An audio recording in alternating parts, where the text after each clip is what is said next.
Tonight, controversy over government's massive U-turn on road tolls that are not only coming back, but doing so with more than 80% jump in tolls across the board. We hear from the NDC minority in Parliament as the House is set to be asked to approve the new tolls, plus the position of the transport unions who are tonight warning government not to misapply the tolls. We are paying these road tolls for them to use the money to fix our roads for us. So that is what we are expecting, that they should go by that. Meanwhile, heated exchanges in Parliament over road construction by the MPP government. I want to help to know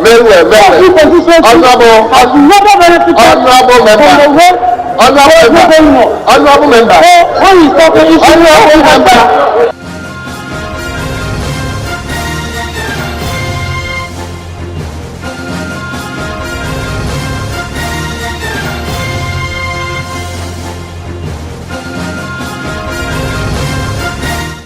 This is Top Story with Evans Mensah.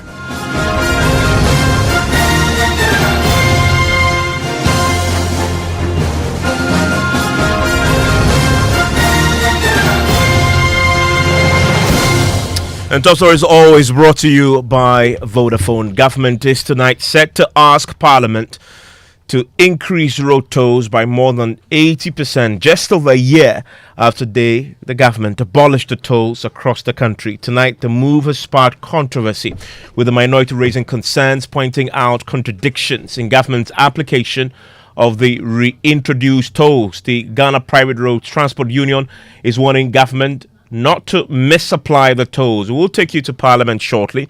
But first, my colleague Kojo Brace and Kofi J joins me now with details of a widely circulated memo from the Finance Ministry to the Transport Ministry and what else we are learning about this particular plan. Kojo, so we know because of this memo that was leaked that this is coming.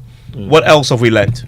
So we're learning that the ministry is trying to get the input of the Roads and Highways Ministry in determining how much the road tolls or how much we're supposed to charge in tolls. So the letter to the Roads Ministry is for them to make an input into what the Ministry of Finance is doing. That, okay, we want to charge this much. What is your thought? Because at the end of the day, they now have to understand how much you're charging. And again, we are yet to select the routes that will be affected by this tolling. So we've not decided route A or B will. They are now going to decide on which route will be affected by the tolls. Okay, we know tolls do not affect all roads. Yeah. Some particular roads are tolled and some are not. And so that's a decision that the ministry will have to make. But the decision has been taken that this will be reintroduced. The other thing that we know tonight is that it's not only going to be reintroduced, there is going to be an increase in the tolls that they're charging. Yeah. And we've seen the attached appendix that shows what you can expect. So, for example, if you take you ride off a motorbike, initially you used to pay 10 pesos, now you're going to pay 50 pesos. If you use a saloon car like we do have, initially you used to pay 50 pesos, now you pay 1 Ghana cedis. If you have a 4x4 vehicle, instead of 50 pesos, you pay 1 cedi now. You pay 1 cedi 50 pesos because initially you used to pay 1 cedis. Light buses will now pay 1 cedi 50 pesos instead of the 1 cedi they were paying. Mummy wagons will now be paying 1 cedi 50 pesos. Heavy buses will now pay 2 cedis instead of the 1 cedi 50 pesos they used to pay. Light goods trucks that's those who have 2 axles, will now be paying 2 cedis instead of a 1 cedi 50 pesos. Medium good trucks, so 3 axles, those trucks will be paying 3 cedis now instead of the 2 cedis. 4 axles will be now paying 3 cedis. 5 or more axles will be, so that's the heavy goods trucks, will now be paying 3 cedis 50 pesos. For agricultural tractor, you will now be paying 1 cedis, and agricultural tractor with trailer would also be paying 1 cedi. So that's the new arrangement. Kofi, the average percentage increases is what exactly? It's around 88.05% across board. And one of the things that we need to point out is that the government, from the that memo that was sent out, this is going to be applied to roads that they are yet to select. Yes. And the implication there is that you're going to have a general application of this particular reintroduced tolls on our roads. But when government first hinted that they will reintroduce the tolls, they were very specific that these reintroduced tolls will only apply to roads built under the public-private partnership arrangement. Yeah. Now, in fact, as late as this year, the Deputy Finance Minister, Abenose Asare, was on the floor of Parliament insisting that the tolls will not apply to just every kind of road, but specifically roads that will be built under this particular arrangement. Let me put the road tolls in perspective. In 2022, when we said that we were abolishing road tolls, we said that it will be applied on roads that have only public-private partnership. That was what we said in 2022. So if for some reason we are bringing back the road tolls, then it is for roads that will have public-private partnership. So let's just correct that one. And I think the last has to do with the VAT rates, which I corrected. Okay. So the key point to note here is, and she says that it will apply if we are introducing, and now we know they will, it will apply to roads that have been built under the private-public partnership arrangement. I am not aware of any road currently in existence in Ghana that has been built under that. We'll check that with Engineer Mahama. We'll also check with the ranking on the Roads Committee in Parliament. But I remember that in one of the recent budgets that was read, Kofi, the ministry specified that this is a future plan where they plan to build the Tema the Accra-Tema motorway under that arrangement, and that possibly was going to be the road that will be used or will be towed with this particular under this particular arrangement. Well, so in the 2022 mid-year budget, the finance minister made it clear that new roads under the Public-Private Partnership Act will be towed to recover the whole life cost of such roads, and an example is what we mentioned, the Accra-Tema motorway extension project.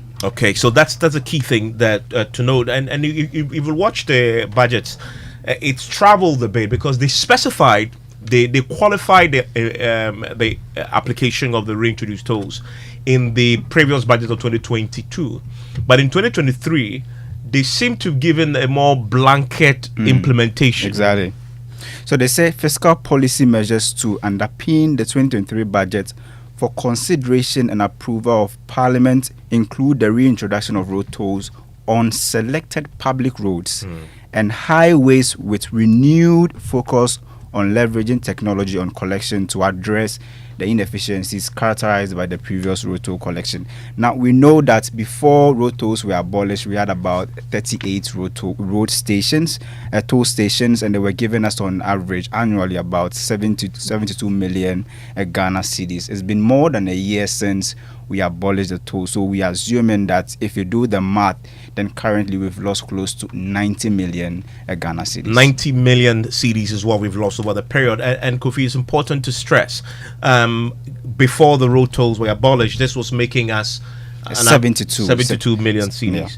Yeah. And with the new tolls proposed, do we have an idea how much more government can expect? Well, because it's not across all the 38 toll stations, but the mass we did, we are looking at somewhere at least 100 million Ghana cedis. Okay, so currently we've already lost 90 million, and if this is approved, we'll get more from the proposed tolls. I want to bring in the ranking on Parliament's Roads Committee in Parliament. He's also, in fact, I'm not even sure if he's still a ranking because, of course, now he is the Minority Chief Whip, Kwame Agboja. Mr. Agboja, if you want to clear that up for me, do you have somebody who has replaced you on your committee already?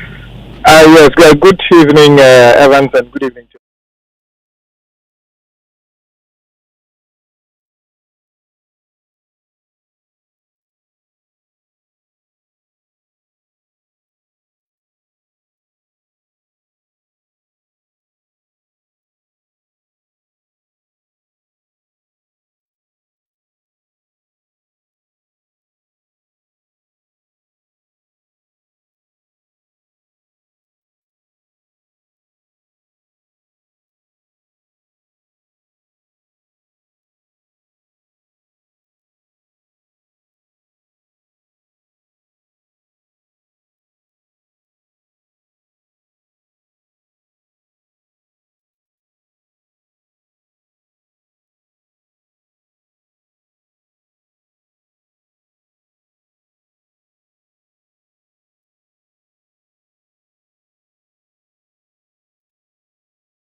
the resources well.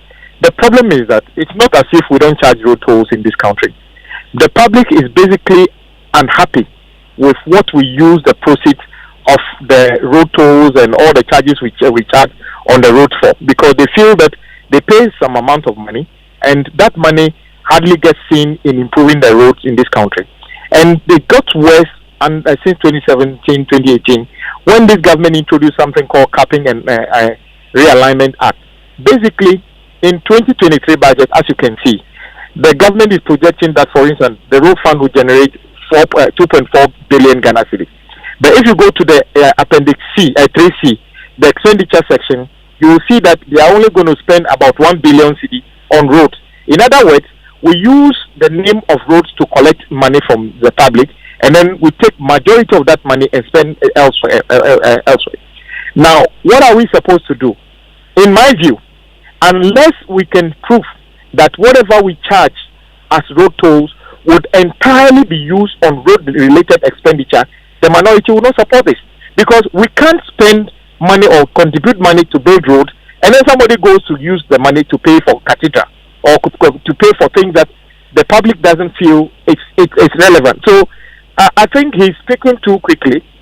Yes, if they want to bring it back, I have no interest in saying I told you so, but I feel if we need to bring the road toll back, let's do this with consultation broadly, so we can all understand what we want to do in terms of the roads, how much we charge, and the application of this.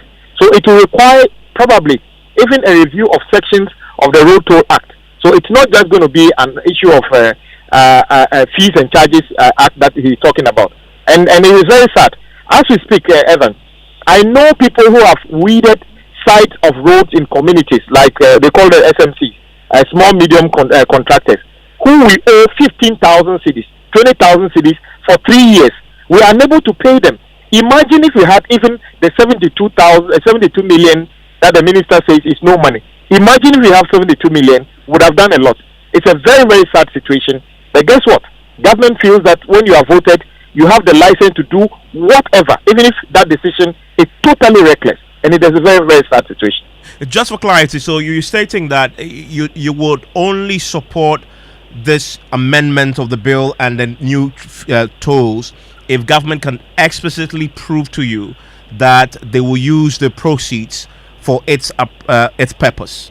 Well, we will never support this if the capping act is still on the road fund, because it will basically mean that you are going to give them the opportunity to collect money in the name of road and use it to do something else. So we've even said this thing to them already, that the conditions under which we'll be happy to even discuss this is that the road fund into which the road toll is paid is totally decapped, and that we should see 100% of that money applied to road related expenditure. Anything apart from that, we are not going to be supportive of it. And secondly, they are even rushing in terms of how much they will charge on particular roads. We haven't even gotten to that stage yet where we'll discuss how much we should charge a saloon car or a 4x4 vehicle. So I'm not even sure why the finance minister is jumping the gun by saying all this. It's totally unnecessary. We haven't gotten there yet. And I know Parliament has a major say in these fees and charges as far as the roads are concerned. In terms of the PPP roads, though, I wonder if your committee have been briefed at all on plans to construct any particular roads in this country using that, and whether they've given you any timelines. The only one I recall was Accra Tema Motorway.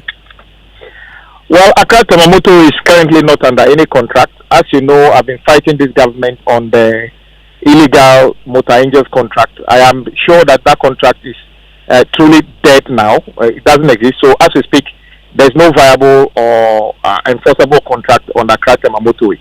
So as you rightly said earlier, there's no road project currently ongoing in this country that you can call a PPP arrangement that is going to be completed and told. So that is the bottom line. And from what you've seen from this memo, is it your understanding that this new road tolls that they are proposing will apply to the standard roads that we know were tolled before, and not necessarily PPP roads?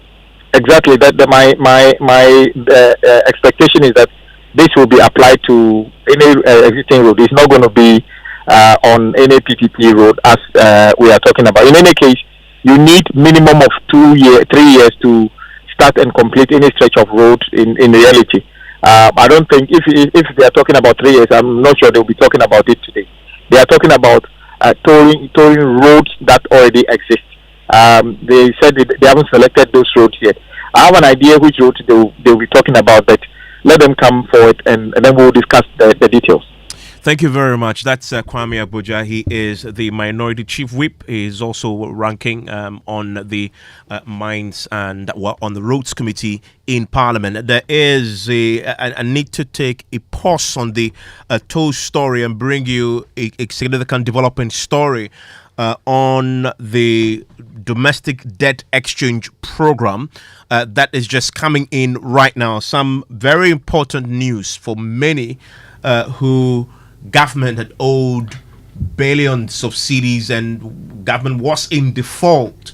There is an update, and George Afe is with me right now with that update. George, 13th came, 13th passed, deadlines have passed, and ultimatums have been issued already today by the Independent Bondholders Forum, Individual Bondholders Forum. There's a statement from the Finance Ministry. Yeah. What does it say? Well, if you go through the statement issued by the Ministry of Finance, it talks about government commences payment on the outstanding bonds. Now, it says that following a press release issued by the Ministry of Finance dated 27th of February 2023, a government is pleased to announce that the process to settle the payments on the outstanding bonds commenced yesterday, that is the 13th of March 2023.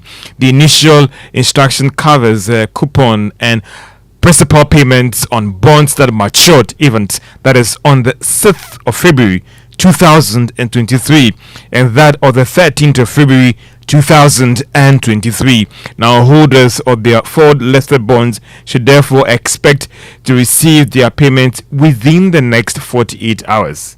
Now, payment dates for the subsequent maturities will be communicated in due course as processing continues. The Ministry of Finance takes this opportunity to thank all the stakeholders for their forbearance during the domestic debt exchange program and subsequent administrative processes. So this is a release coming from the Ministry of Finance, and we understand that the necessary payment has been done by the Bank of Ghana. It could take some time to these commercial banks for them to advance to these individual bondholders. Okay, 48 hours is the date. And so if you're just joining us, if your coupons and principals matured on the 6th of February and the 13th of February, you should expect payment in the next 48 and it's covering all the categories. You talk about interest payments, coupons, principal, maturity. So if you had your paper maturing or that matured on the maybe 13th of February, you're going to get everything being paid out to you. I knew that some people had theirs matured on the 20th and even the 7th of March. 7th of March, it appears that a new date will come out in terms of how those payments will be done. Okay, but the communication is that they will be paid. Yeah, and I understand that as we even speak this evening, that process where the Bank of Ghana necessary commitments being advanced to these commercial banks. So depending on how these banks could fast track the process, maybe from tomorrow morning you should be getting your alerts in terms of the money is being hit in your account. Thank you very much, George. Thank you very much, George. And so that's the major development story on the front of the domestic debt exchange program. Those who are owed, take notice, you'll be paid in the next 48 hours, but that will only affect those who coupons and principals matured on the 6th of February and on the 13th of February. There's many more coupons that had matured are due post these two dates. The ministry says they will process those and communicate the dates in due course. You're still here on Top Story on Joy 99.7 FM.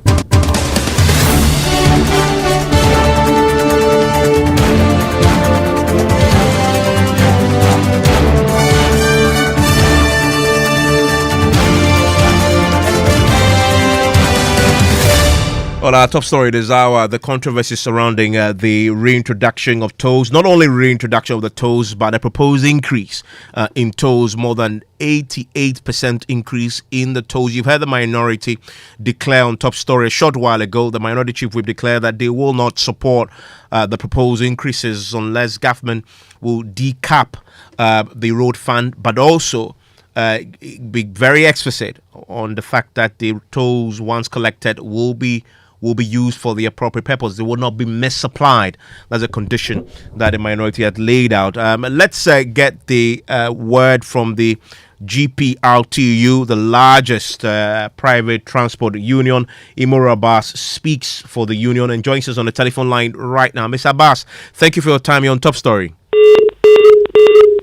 We'll get Abbas on pretty shortly. They had indicated that one of the key things that they warned government against is misapplying the tolls once collected. Well, in Parliament today, there's been controversy over roads, and it borders on the constructions that have been done so far by this current government. The Minister of State at the Works and Housing Ministry, Frida Pempe, says no government in the Fourth Republic has constructed more roads and bridges than President Akufo-Addo's government. The claim, which was originally made by the president in his State to the Nation address, came back on the floor and generated quite some controversy because the minority side will not stand for it. They were significantly opposed to the minister making the submission on the floor of Parliament today. I want to take it to Parliament and hear a bit of what transpired when the matter was raised by the Minister of State. I heard most of my colleagues from the majority side talking about roads infrastructure, and my colleagues on the other side were trying to say as if that we've not constructed anything. We will tout that we have constructed more roads than the NDC. We will tell that we've been able to add over 15,000 kilometers to our road infrastructure. Whether feeder roads, whether highways, whether urban roads, we have done more than the NDC did in the last few years. Mr. Speaker, we have added a lot of bitumen surfacing, asphalt overlays, partial reconstruction and construction. All my colleagues sitting on the other side have benefited one way or the other from road infrastructure under the Akufo-Addo government. They cannot tell their constituents that nothing has been done in their constituencies. Mr. Speaker, we have also built more bridges in this country than the NDC, and that is the state of the nation address. Mr. Speaker, hold on. What is it? Mr. Speaker, the other time you said that they don't go to Nobody is going to interrupt you. No, let me finish. Okay. Yes, what is it? Mr. Speaker, my colleague said that all of us here have benefited from the road infrastructure being done by the president. I want you to know Very well. Honorable member. Honorable member. Just a taste of what happened on the floor today as far as the roads controversy is concerned. Let me bring in the GPRTU's spokesperson, Imora Abbas, who joins us now on the line. Mr. Abbas, thanks for your time here on Top Story. You are welcome. So the road tolls are coming back, and the proposed government is proposing to increase the tolls by 88%. Is the GPRTU in favor of this? Well, I read some portion of the proposals. I saw some of the roads they want to reintroduce. It wasn't anything we have to fight over it because it wasn't all that huge. I saw from one city 50 pesos has been added, and I think 2 cities 50 pesos is now 3 cities. It's going to be 3 cities. But we as major players or major stakeholders, we believe this is a proposal before the final result comes. The ministry has to sit with the operators because we have some inputs, we have some problems we also want to express. One of it is we were told by those workers at the stations that some portions were given out to private businessmen, and the places which doesn't record high income was rather being used by the government. And we believe if they want to place a tender, it should be open. Some of the operators would express interest because we has been contributing a lot to benefit all of us than to let me use this word, maybe secretly give it out to other businessmen. I don't think if they continue doing that, it will save all of us. So there are some little input.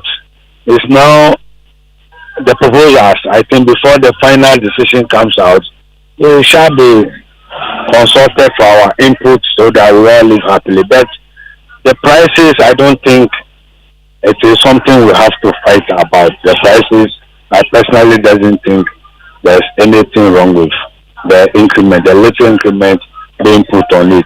But the modality, the way there's new things that they've injected into it, they should inform all of us so that if we have any input, why not? We will also put it before everybody.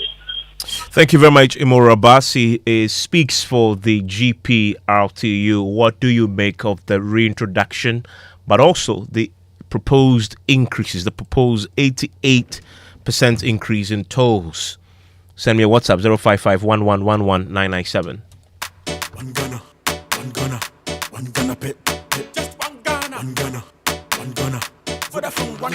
Yo, bro, I beg, make you give me correct shock absorber. Or make a do video concept, then take the Gaussian P for the engine show you. Hey, yawa humache. Every morning you the tear calls, they browse. Actually, something they. Hey, Tago, the way town make hot. And Robert so and if it be you where you get Vodafone One Ghana promo them out 20 minutes talk time to call all networks. Where you start get data and 1 gig from 5 a.m. to 11:59 a.m. Bang. How can you go do pass me safe and you dial *530 hash. Make we enjoy. You can fit subscribe as many times as you want. Yes, plantain chips. Yo, sweet Ama, take this by Vodafone One Ghana bundle. Moku vibe plus video calls and taste. You catch the vibe early morning 5 a.m. sharp. Vodafone, further together.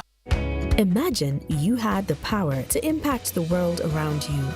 At the British Council, we see students from all over the world with dreams of a bright future, coming together for a quality of education that achieves goals. Those who study abroad in countries like the UK are getting much more than a degree. They are getting a world of valuable experiences. Find out how the IELTS test from the British Council can help you own your future. Visit the British Council website today. Roverman Productions, in partnership with National Theatre and Joy FM, present Just the Tip, an original Eboy play. You intend to ask my father's permission to marry me? What if I don't want to marry you? What? You're going to ask daddy for my hand, but have you asked me to marry you? Exactly. I rest my case.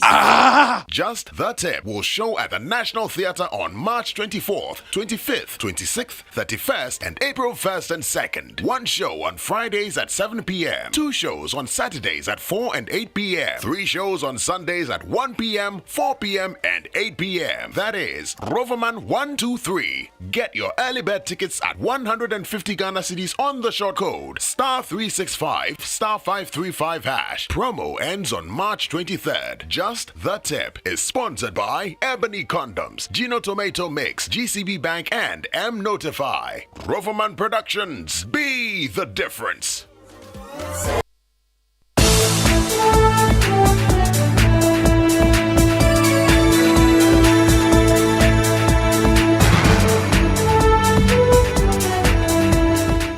On Newsnight tonight, government commits to pay outstanding coupons and principals in 48 hours after affected individual bondholders issued a stern ultimatum.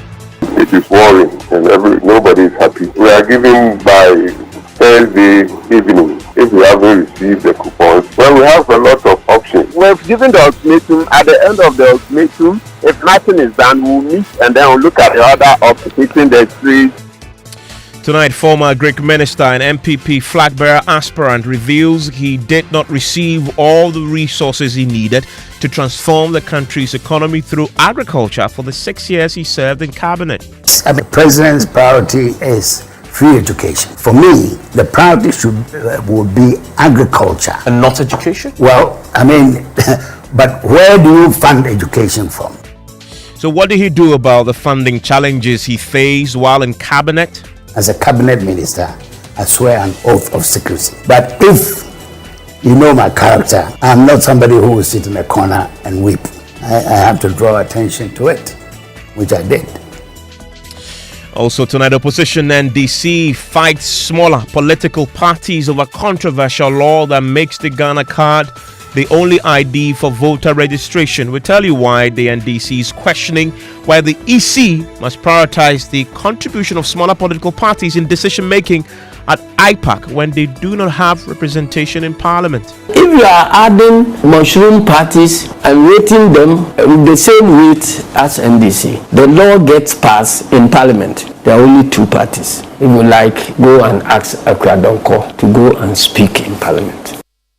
Also tonight, the ranking member on the Health Committee disputes government's claims that no person has died as a result of the recent vaccine shortage. The president on this floor of the House said that he had recorded no death. The minister also repeated that is again palpable falsehood. We have recorded about 5 fatalities.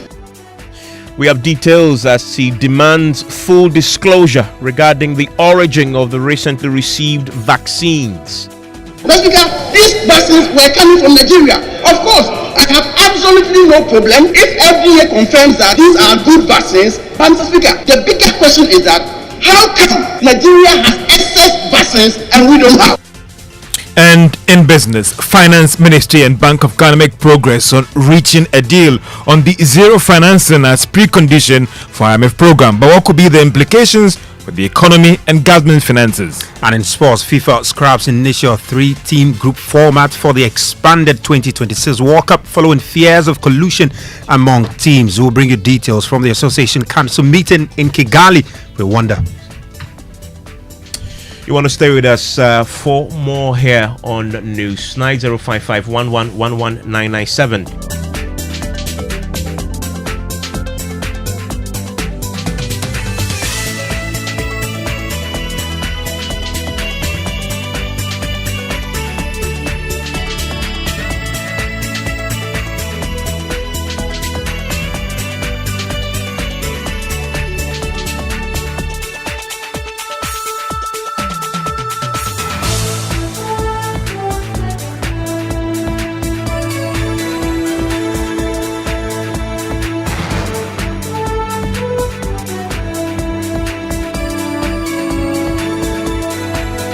And let's start with that developing story about the domestic debt exchange. As you may well know, government had been in default for quite some time now, since the 6th of February, when billions of cedis were due to be paid out to individual bondholders. Government failed to do so. Well, tonight there is a statement, and it comes on the heels of a sternly issued ultimatum by individual bondholders who have begun already agitating against government's decision not to communicate anything on the matter. But as we've been reporting in the last few minutes, the Finance Ministry has now issued a statement clarifying that the coupons and the principals that matured on the 6th of February and later will now be paid, as the government says, in the next 48 hours. The payments will affect coupons that matured on the 6th of February and on the 13th of February. And the ministry says the processes have now been completed and the payments will begin.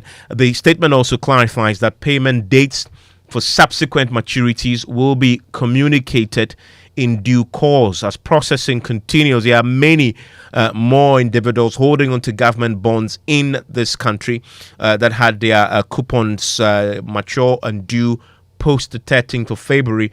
The Finance Ministry says that those will be settled and the dates communicated in due course. One of the groups that today has issued a statement demanding clarity from the Finance Ministry is the Pensioner Individual Bondholders Forum. Dr. Dona Nyentri is the convener for the group and joins us on the telephone line right now. Doc, I'm pretty sure you've seen this latest statement from the Finance Ministry. Does that address the concern that you had expressed in your statement earlier today? Well, thank you. I'm hearing the content of the statement from the press. I haven't seen it myself, but if that has been issued, that's good for that statement to come out. Even though as I have always said, that is not how financial market players and operators in the market must work. You don't wait and go past certain milestones or targets before you issue a statement.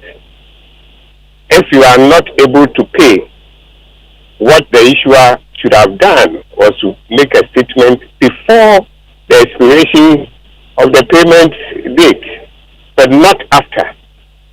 Why would the ministry not learn from the earlier one that was also passed, and we had to go there and ask questions before answers are given and the statement made?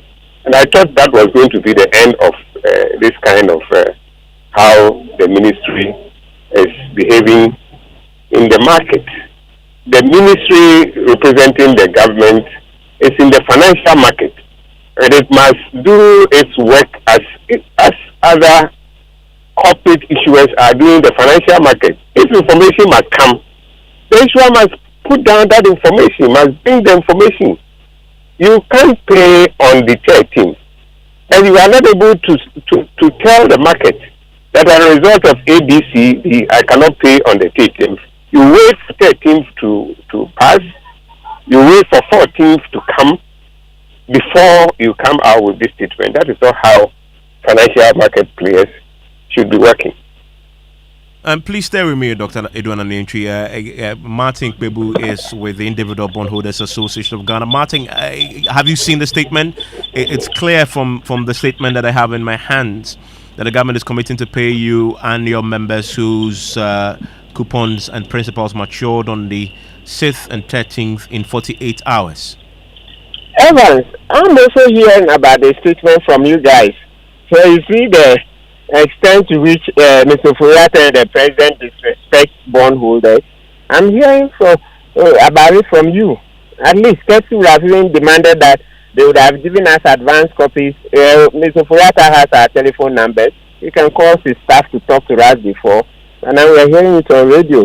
And Evans, that's one thing that's been recurring over and over. Mr. Furiata is super incompetent. The way he's bangled this domestic debt exchange program from the beginning to the end, messed up everything.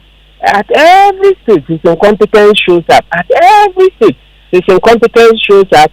Citizens ask that the president fires him, but the president cannot because the two of them have made money through data bank. The fees and commissions they've made on these bonds. You see why the president will not sack him. He should wait.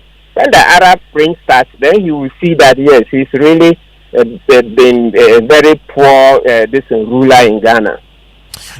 Dr. Edouard Anantwi, so this payment will cover those coupons and principals that matured on 6th and the 13th. Is that sufficient, though?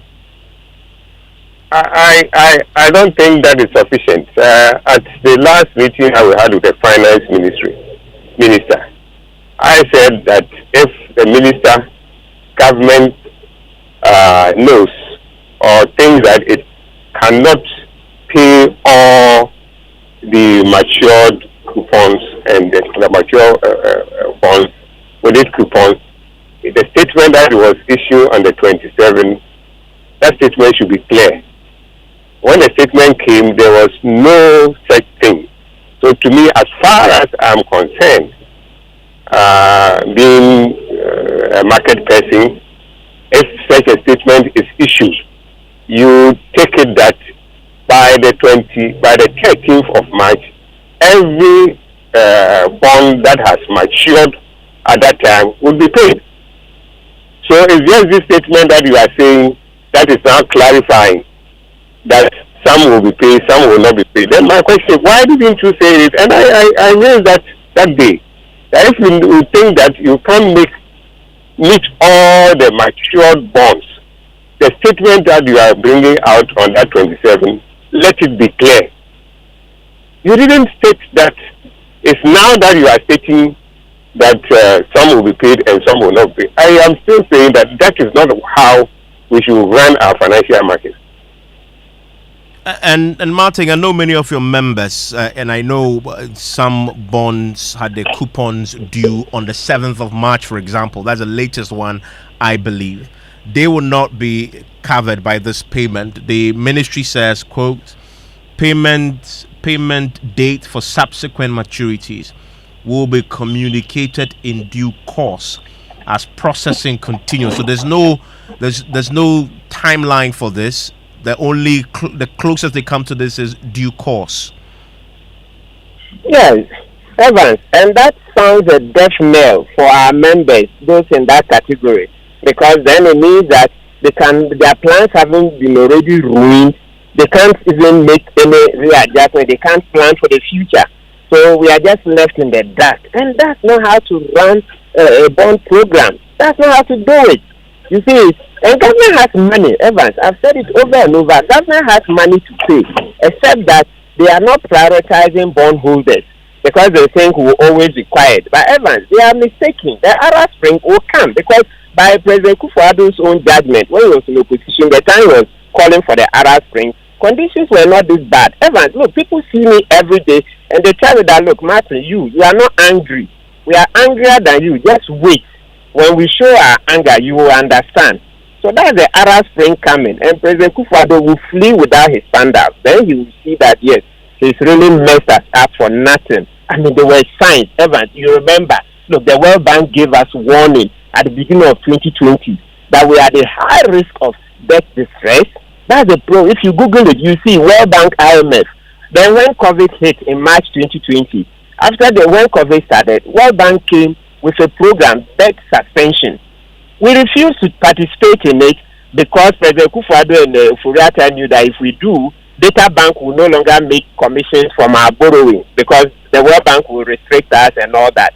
So they didn't take part in it and then landed us in this deep problem. Then in the interim, he was bashing in the skies, in the private jets, all that. I mean, come on, he's going to pay for it. I said President Kufuor will pay for this misgovernance. Yeah, this poor governance. He will pay for it. You wait, Evans. This thing has to stop. We can't take this. Evans, no, I don't know if you guys haven't seen it. Times are hard, though. Times are hard. People can't buy food. People can't pay their rent. People can't pay school fees. Go to the market now. You see how prices have doubled. We are suffering.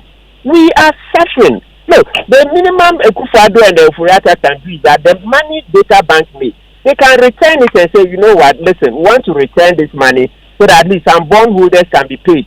Evans, you remember the medical doctor? A medical doctor who served, treated so many patients, eventually he himself fell sick. Now he's waiting for his bond to be paid so that he can buy his medication. That doesn't move President Kufuor and Ofuriatta. How insensitive can they be? I mean, Dr. Donald, very finally, I mean, any of your members affected by the subsequent maturing bonds, not only for principal but coupons, post the 13th of February? And what do you plan to do now, as the statement doesn't quite state when those bonds are matured or coupons are due post the 13th will be paid?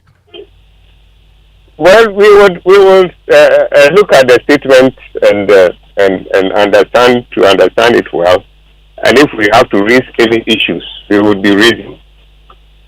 I'm grateful. That's Dr. Edwin Anienchi, is the convener of the Individual Pensioners Forum, and you also had Martin Kpebu, who is convener for the Individual Bondholders Association of Ghana. Are you affected by this? Let me hear from you. 05511-11997. You're still live here on News 90s on Joy 99.7 FM. Tonight, the National Democratic Congress is fighting smaller political parties over the controversial law that will make the Ghana card the only ID for voter registration. The smaller political parties with no representation in Parliament had jointly held a press conference yesterday and backed the Electoral Commission's constitutional instrument set to be laid in Parliament. Tonight, the NDC is also questioning the EC's basis for prioritizing the stake of these smaller political parties in major decision-making that affects the interest of major parties with representation in Parliament. Now, since 2021, the NDC has declined invitation to participate in the Inter-Party Advisory Committee that discusses election-related matters. Speaking exclusively to Blaise Soga on the Pulse on Joy News, the chairman of the NDC, Asiru Nketia, said the posture of the chairperson of the EC, Jim Mensah, has strained relations. Electoral Commission has refused for 14 months now. They have refused to even grant audience to the Peace Council. You're stating this on authority? As a fact, yes. Call Peace Council.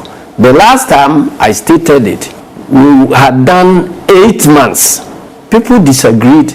I wanted to contest that fact. And I said, call the Peace Council people. Call civil society organizations in governance who also started another parallel effort aimed at achieving the same thing. IDEC, CDD, and the others, they also put together a roadmap. Electoral Commission has refused to also buy into any such roadmap. As for the Peace Council, that is not an NGO. It is another state institution that has a role to play in making sure that Ghanaians live in peace. They want to talk to you, another state institution, and you say you cannot meet them. Who is stopping this? Now, it's the chairperson and the members of the commission. They say we can't meet you. And they are not saying they can't meet them. Oh, we are traveling. We are doing this. Something that borders on the security of the nation. And the National Peace Council has been trying for the past 14 months to meet you to discuss. And you turn around when you want to pass a wrong law and they tell you, why didn't you engage NDC? You say, majority of parties have agreed. Who are the majority parties? Yeah. But they are political parties here. I say, who are they? That is why, well, if you are adding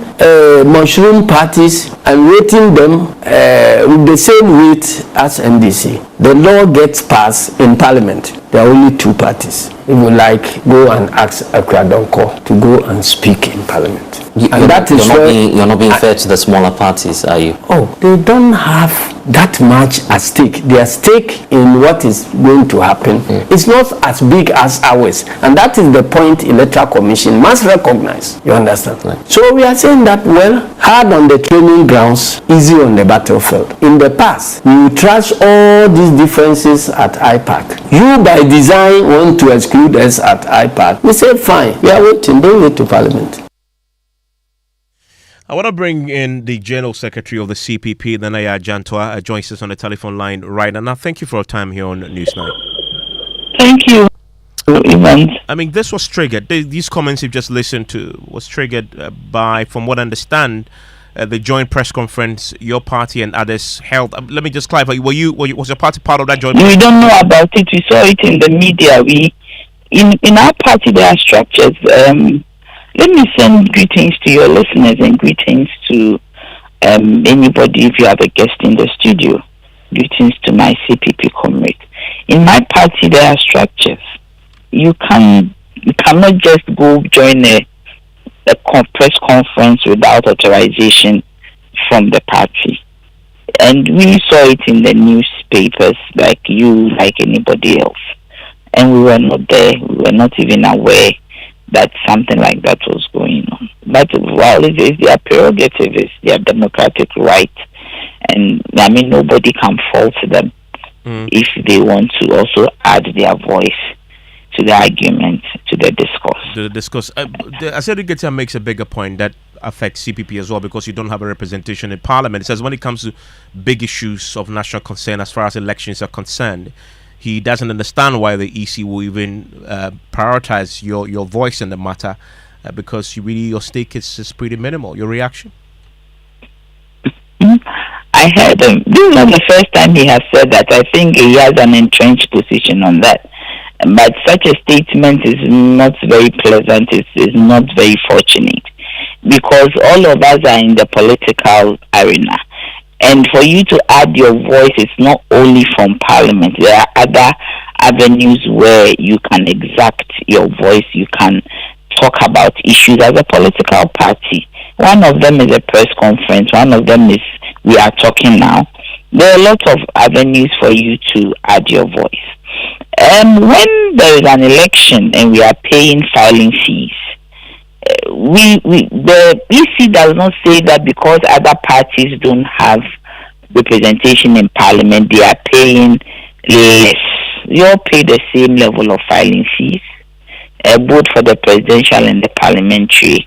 I mean, the conditions in the constitution regarding representation in the various districts applies to all of us. Also, it does not, I mean, you don't have to say it's only parliament. Parliament is there, but if you are not in parliament, you also exist. A political party has a license. When it comes to electoral matters, it is not only about parties, even about Ghanaians. It's about the individuals. Because elections affect us. Elections affect our wherewithal. Elections affect our security. Elections affect the way we do things.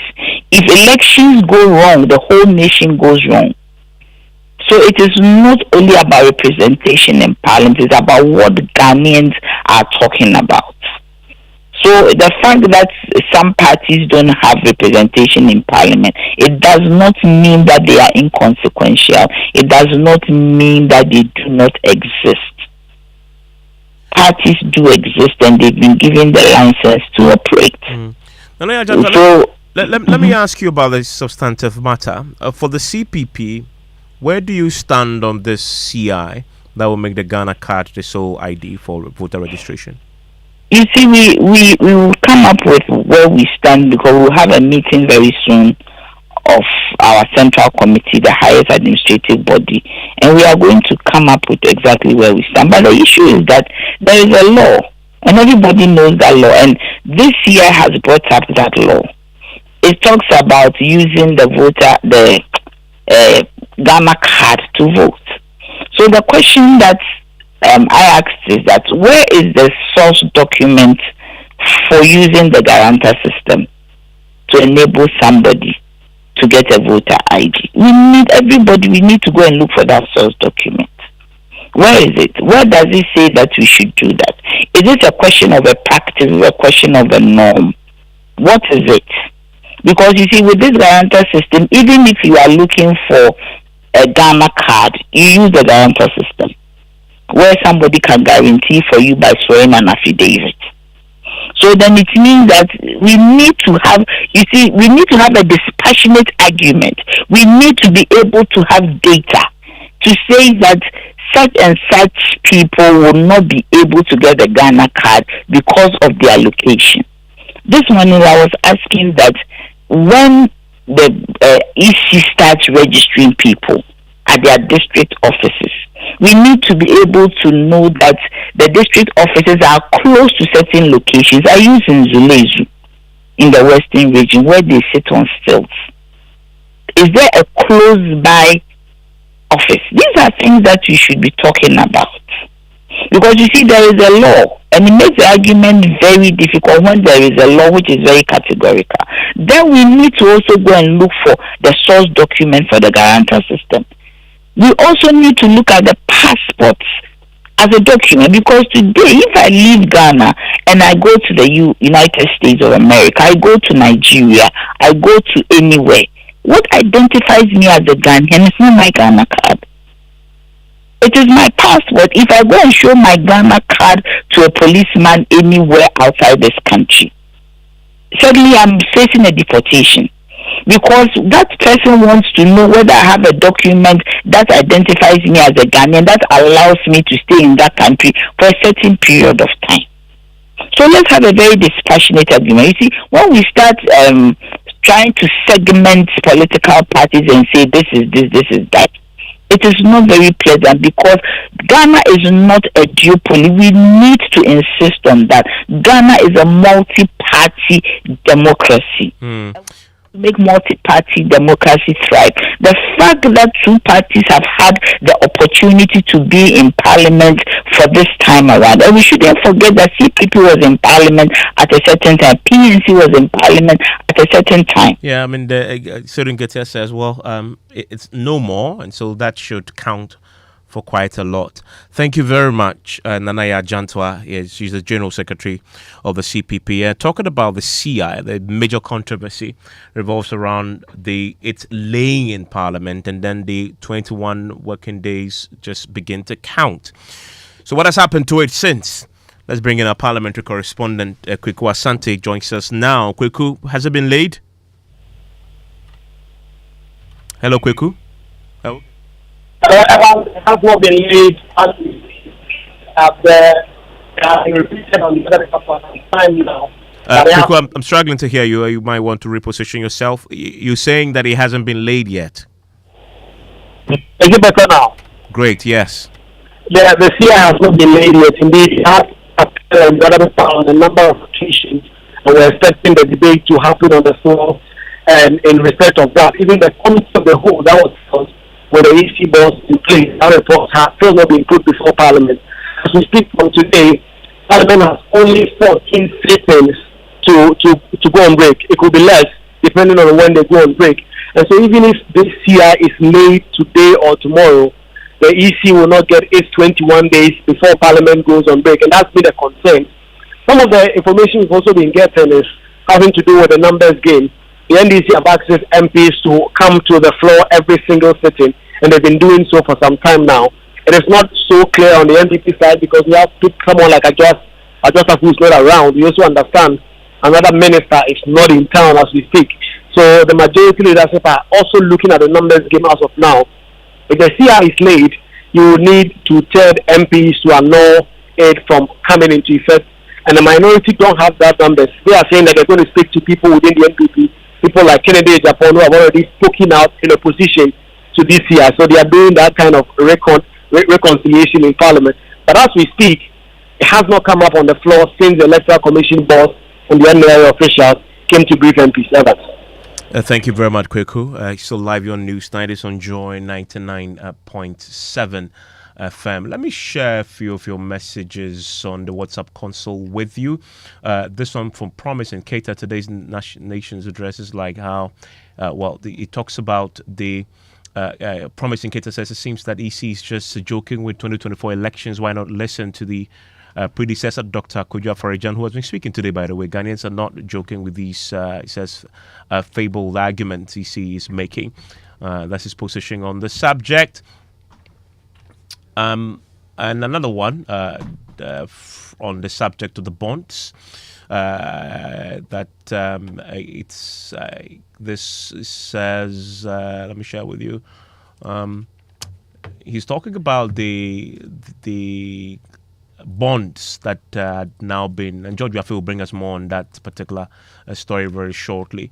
Evans, why the cancellation of the road tolls in the first place? That's on the London Painters Roads. The people they borrow from told their country's roads barred. Has the reasons for the cancellation changed?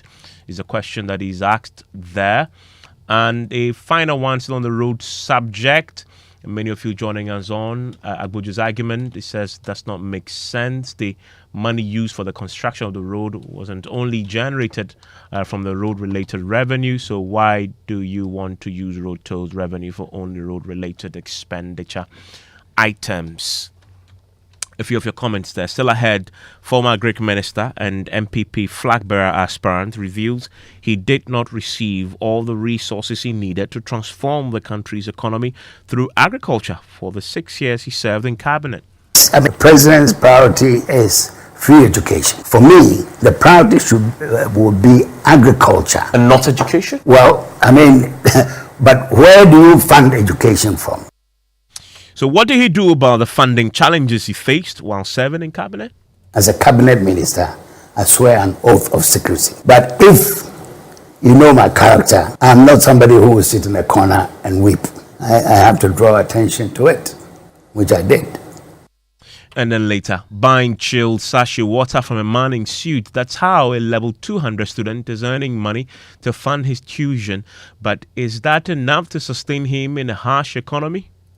The 2.5 bags, if I sell one bag, I get 4 cents, 50%. Sometimes I will be on campus and my grandma will be like, Kobe, she needs money. You want to stay with us for that and more. George is here with details from the world of business. Hello, George. Hi, Evans. And coming up in business, Finance Ministry and Bank of Ghana make progress on reaching a zero financing deal as precondition for the IMF program. But could this come with some serious shocks for the economy and government's whole financing program and coupon and principal payments to cover bonds that matured on 6th and 13th of February? That is last month when it comes to what is being done to settle these bonds that didn't participate in the domestic debt exchange program. The business news on Newsnight is brought to you by MTN Business. Welcome to the new world of business. Allianz Life and Ghana Pay. Hey, see the plenty money you are carrying this early morning. Charlie, E-Levy asemu. E-Levy do what? As for you, you wait and listen to all the information before you start carrying money up and down like we are in 1995. The E-Levy there, it has come. But you know MTN will always find a way to sort you out. Sort me out, Sese. Oh, so you don't know that when you transfer money between your personal accounts, cash in and cash out at agent points, buy airtime or data, pay bills, receive remittance from abroad, or even pay taxes, there are no E-Levy charges? Hey, we are sure. Listen, there are a number of transactions you can perform with your MTN Momo that are not affected by the E-Levy tax. And there's even more, Remember, your first 100 Ghana cedi transfer for the day is free too. Hey, nami ni mo. Now, dear, you know. There are a number of transactions you can perform with your MTN Momo that are not affected by the E-Levy tax. So keep enjoying the security and convenience with MTN Momo and make payments on the go with MTN Momo. MTN. Son, we are so proud of you for setting up this hospital. I really love those hospital beds and waiting chairs. By the way, did you import them? No, Dad, I didn't. I actually got them from Kindle Books and Stationery right here in Ghana. Wow. We also bought our office supplies, safes, executive desks and chairs from Kingdom, and they gave us expert advice on how to set up our office. Guys, that makes 3 of us. I also got our sofa and bedroom sets, plus our dining hall furniture for our new home from Kingdom. Wow, Mom, that makes 4 of us. I usually get my stationery items from Kingdom, and my teacher also mentioned that our classroom furniture was provided by Kingdom. So there you have it. Whenever you're thinking about setting up an office or acquiring furniture for your home, etc., Kingdom Books and Stationery should be your first point of call. With over 40 years experience in the industry, we stock and supply a wide variety of globally sourced office and home furniture, stationery and equipment. Visit our head office, Osu Akwaje, or our office near the Osu Stadium. We're also in Tema Community 1, opposite Olam SHS, Kumasi KNUST campus, UCC Cape Coast, and now at the Marina Mall, Airport City. Or call us 0302 764101, 764209, or 762792. Visit our website www.kingdomgh.com. You're welcome back to Business on Newsnight. Now, Bank of Ghana and the Finance Ministry are making some progress on reaching a deal when it comes to financing government operations. Now, what would be the implications of this action for the bigger economy and government finances? As we hear, Bank of Ghana has already started taking some steps to try and enforce this zero financing. There is more in this report. We understand that the memorandum of understanding that will guide this arrangement is ready. What is left now is the Finance Minister Ken Ofori-Atta and Governor of the Bank of Ghana Dr. Ernest Addison to append their signatures to the document. The document has passed the necessary reviews from the two institutions. This is more of an interim deal that the two institutions have worked out, pending that final agreement that will put forward by government for Parliament's approval when it comes to the zero financing program. The document is currently with the Finance Ministry, but looking at the challenge in getting Parliament's approval during the IMF program, one is not sure whether Parliament this time round will give its blessing to the zero financing deal. However, we understand the Bank of Ghana has already started taking steps that could result in some sort of strict compliance to this zero financing deal. However, one is not sure how this could impact on other commitments in the coming weeks. And that is a Business Desk report. Now, coupon and principals that matured on 6th and 13th of February, that is 2023, will benefit from the payments for bonds that didn't sign up to the domestic debt exchange program.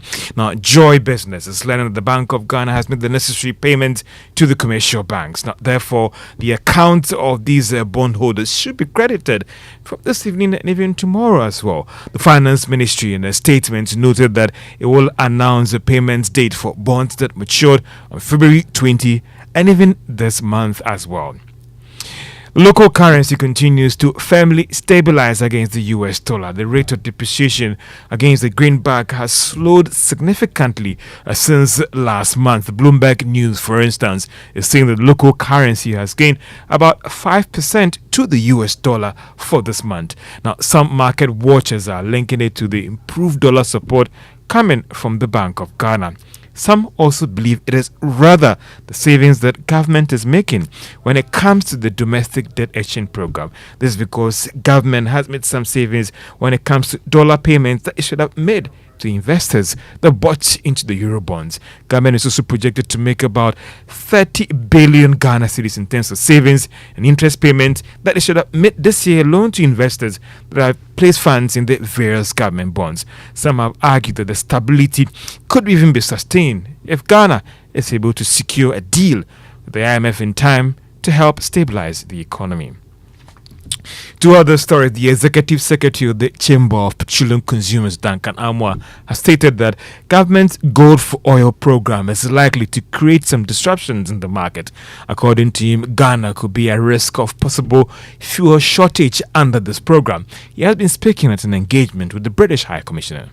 We wake up and say we are going to a deregulated market, and then government wakes up again to say that I'm going to control 50%. We have said, if you come in and say that I'm bringing in cargo from elsewhere, and that cargo is being pre-financed by Bank of Ghana, what are you telling the existing players, the BDCs? Should Bank of Ghana not finance them equally?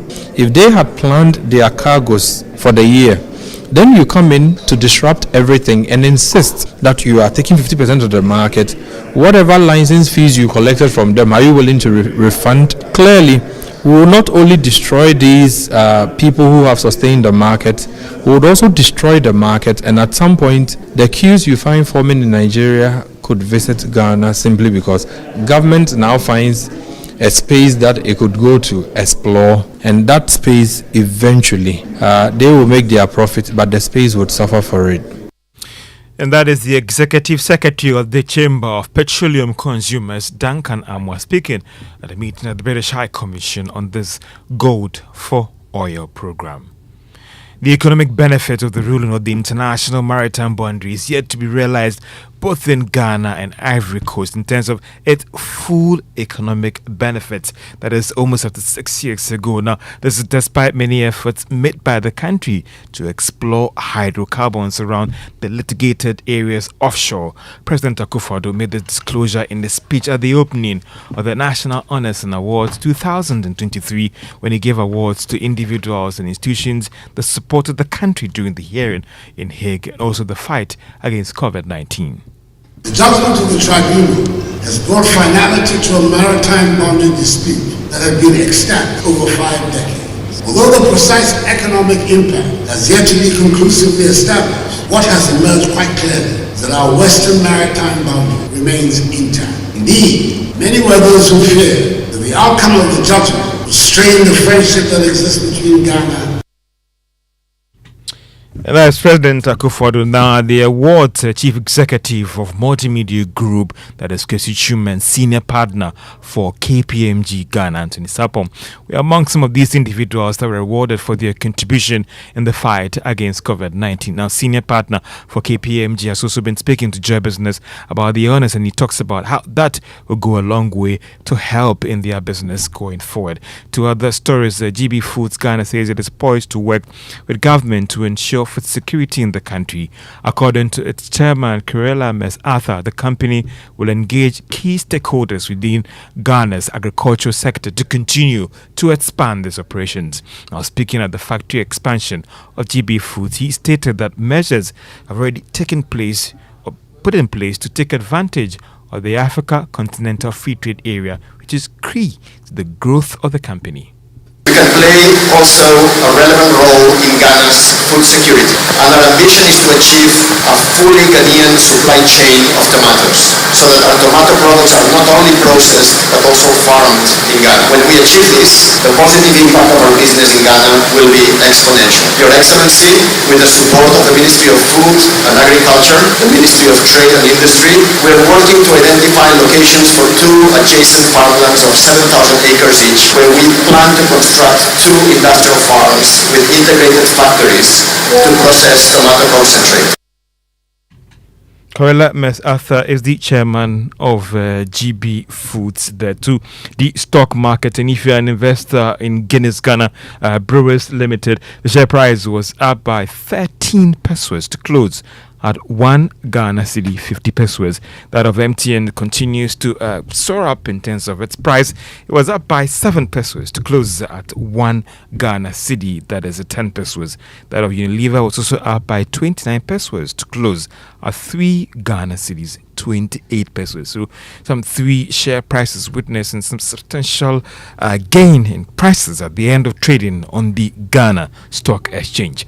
And that's all for business on Newsnight. George, thank you very much. Ernest Entry, I want to introduce you to that student. He's with the Accra Technical University. He launched a sachet water selling business wearing a suit. He decided to flip the street selling rules on its head after he realized the traditional way of selling didn't earn him enough to cater for his tuition and accommodation. But with 15% increase in school fees and skyrocketing accommodation, he fears his suit selling water business may not be enough to help him survive the harsh economy. My colleague Mamesi Nyameche Thompson has more in our latest Living Standard series.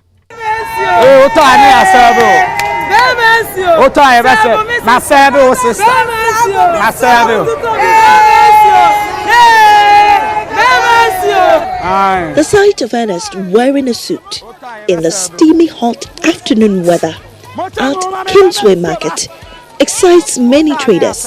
They get so excited that they rush to him to buy his chilled water. Within minutes, his water is finished. With many other sachet water vendors around, it is right to assume that the traders prolong their thirst just to buy water from a man in a suit.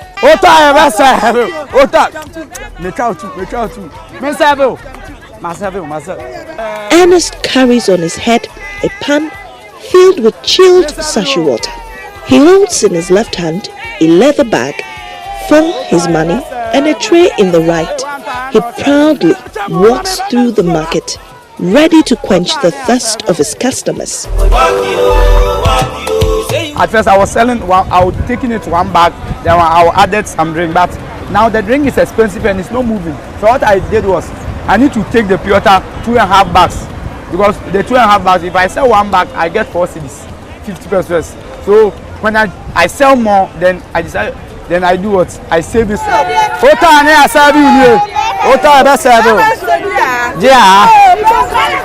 His style of selling is unique.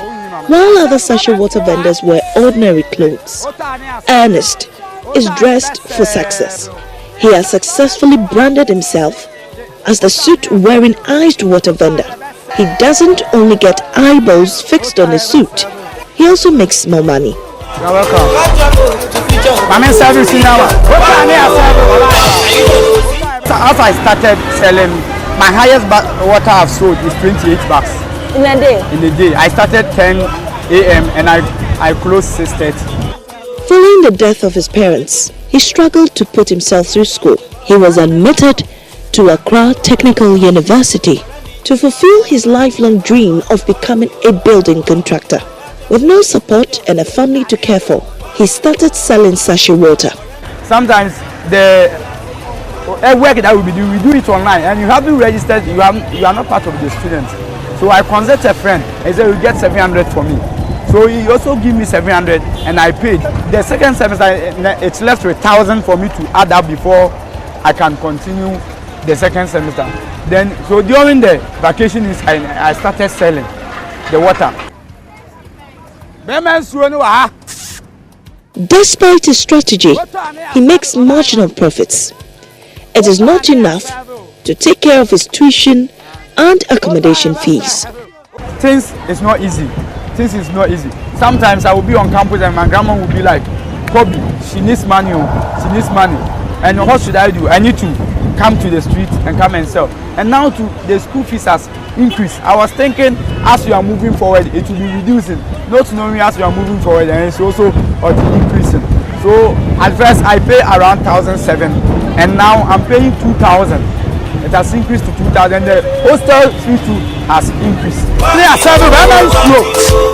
Ernest tries to send monthly stipends to his grandmother and 2 sisters back home in the village of Agunansaba. Despite his unique selling ability, he is unable to send money frequently. Balancing education with hawking water is daunting. Today, he has ditched classes just to make enough money to pay his tuition and accommodation fees. This semester started, I was thinking of how to pay the fees and where I will sleep. Because my uncle's place now, I can't always sleep in a car and also come to campus. So I need to do what? Work out, go to class and come to the street and sell. And I need to also pay the school fees, and that has become my headache now. Ernest Entry says shyness doesn't cure hunger, so he would break his back to put food on his table. But he also has his hand wide open to anyone who would help.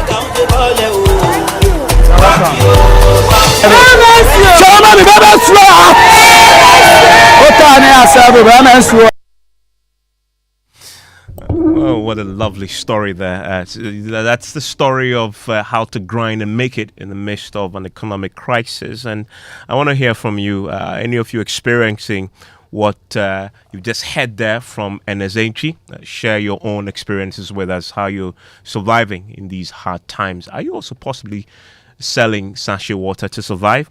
I want to hear. 0551111 Now, he recently resigned from cabinet to pursue his ambition to lead the MPP into the 2024 elections. Tonight, former Agric Minister Dr. Owusu Afriyie-Akoto has disclosed he was unable to fully fulfill his ambition of transforming the country's economy through agriculture because he did not receive all the funding he needed for the 6 years he remained in cabinet. He says several budgetary demands were not met due to competing needs. He says, unlike President Akufo-Addo, who prioritized education, he would do things differently if he leads the party and wins the 2024 elections. We haven't been prioritized it enough to do that. That is my thesis. I see that in your lecture. Ghana has to prioritize agricultural transformation at the highest level of government. Yes. We call that a political will. Mm-hmm. Are you implying that the government you were part of for 6 years didn't prioritize agriculture? No, within the limits they did. But the thing is that I can tell you, running the ministry, whole areas that needed resources couldn't be done because there are other activities which are also taken from the same pot. We need to prioritize and make agriculture the center of the priority. But you prioritize agriculture in your 6 years in Well, government. I mean, no, I cannot prioritize. The president? No, yes. I mean, president's priority, one of the priorities is free education. So you look at a budget for education, it ballooned and is supporting a free education. So other sectors took priority over agric? Well, in the last 6 years. What I'm saying is that at least I'm giving you the example of the free education. But I'm saying that for me, the priority would be agriculture. And not education? Well, I mean, but where do you fund education from? The discovery for me is the way Ghanaian farmers respond to the minimum incentive given. But you gave them the minimum incentive. Yeah, but what I'm saying, minimum, I mean, the things which were not there before, we were giving them in significant quantities. But that data you just shared proves the fact that in the last 6 years, the president prioritized agriculture. Well, no, it means that the performance has been better than before. But that it could have been, because these figures I'm talking about, 3-4 metric tons per hectare from 1 and 2 and 3 and 4, we could go to 10. Yeah, but Doc, I hear you say that's the point. Let me That put it the resources. I hear you say that the president did not fully prioritize agriculture in the last 6 years. No. What I'm saying is that the budget that I needed to run the sector, the country couldn't afford it. But when I say priority, it means that what is not what you will get from the allocation, but what we require to make the impact. What did you require that you didn't get in the last 6 years? For instance, every year I was asking for, say, 1.6 billion Ghana cedis, 2 billion Ghana cedis, and because the pot was small, it's cut back to maybe a billion or 800 million, see, for the ministry. That's what I mean, that if in an attempt to give everybody a little bit, the priority should be given to agriculture. I'm pretty sure you knew this before you resigned. In cabinet, did you raise this? And what was the response that you gave? Yes. As a cabinet minister, I swear an oath of secrecy. I can't come here and tell you what happens in cabinet. You should know better than that. I'm not supposed to tell you what goes on in cabinet. But if you know my character, I'm not somebody who will sit in a corner and weep. Okay? So let's leave it there. What did you do about the problems when you realized these are my challenges? Because as a leader, you solve problems. So when Dr. Afriyie Akoto realized that this is the way out, what did he do about it? I have to draw attention to it, which I did. And that, by the way, is Dr. Owusu Afriyie Akoto, former Greek minister. And joining me in the studio is a man who possibly is vying to be the next FIFA president. Musbao is here with the sports news. Hello, Musbao. Yes, even so, it's FIFA in the news, and it has switched the format for the expanded 2026 World Cup back to 4-team groups. The competition in the United States, Mexico, and Canada was due to feature 16 group of 3 teams because of the number of teams increasing from 32 to 48. But the success of the 4-team format at the 2022 World Cup in Qatar caused the governing body to reconsider the decision. The move expands the competition from its projected 80 matches to 104 matches, including a new round of 32 stage. FIFA said the top 2 8 and best 3rd place teams will progress to the last 32. Now, the main reason, part of the reason why FIFA decided to switch from the 3-team group format to the 4-team group format include the statement from FIFA reading that the revised format mitigates the risk of collusion and ensures that all the teams play a minimum of 3 matches while providing balanced rest time between competing teams. That's what FIFA said. So the move was approved at FIFA's council meeting in Rwanda. So key events, we're going to see 48 teams participate in the next World Cup. There's a new stage introduced, which is the round of 32, and the 8 3rd best placed teams will get the opportunity to advance from the group stages. Sounds like good news for Ghana, isn't it? We'll see how it benefits us eventually. Yeah. Thank you very much, Ms. Bao. Now, the nation continues to face many economic challenges, with government urged by many analysts to cut down on costs. Some staff of the Controller and Accountant General's Department are, however, fighting over cars. Now, they have described as pathetic and disheartening the allocation of Camry instead of Land Cruiser Prado to management and senior staff of the department. The entity which is responsible for keeping and disbursing public funds is unhappy, whilst deputy directors in other government agencies, including the Ministry of Finance, are driving 4-wheel drive. Their top bosses are being forced to drive in Camrys. Listen to staff of the department at their annual conference in Imparaso. I don't understand the reason why a department like this, which is very powerful when it comes to finances, all our deputy controllers are using Camry. Meanwhile, you go to ministries, especially Ministry of Finance, and you see deputy directors are using V8, using Camry. is very, very pathetic. When you come to even regional level, you see some institutions, the directors are having V8 and others. Are they better than us? And when we, the young people, we see some of these things, at times it's very discouraging and disheartening.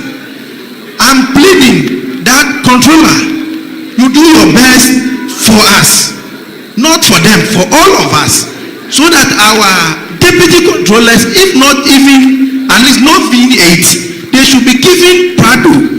Our regional directors and the various directors at the head office should be also given Fortuners or any better car than the Camry and the pickup our bosses are using. It's very, very disheartening. Thank you. But the Controller and Accountant General, Kwesi Quinin Busumpim, says the staff must make do with what they have. If you listen to the last budget very well, the finance minister or the president indicated that going forward, even heads of departments are to use saloon cars for day-to-day work and then four-wheel drive when you are going out of Accra. So we are trying our best. These Camrys are new Camrys. We bought them new. In fact, when I was brought in as deputy, I was given some old Honda, and on my way to my hometown, I got overheating on the way. It took me another 3 hours to move. At least these cars are not even more than 2 years old. Well, there's a story at the Controller and Accountant General's Department. And just before we go, Ingzulezu, a village on stilts in the Western region, is a UNESCO World Heritage Site. Aside from 600 people living on the water, tourists also come to experience the village as well as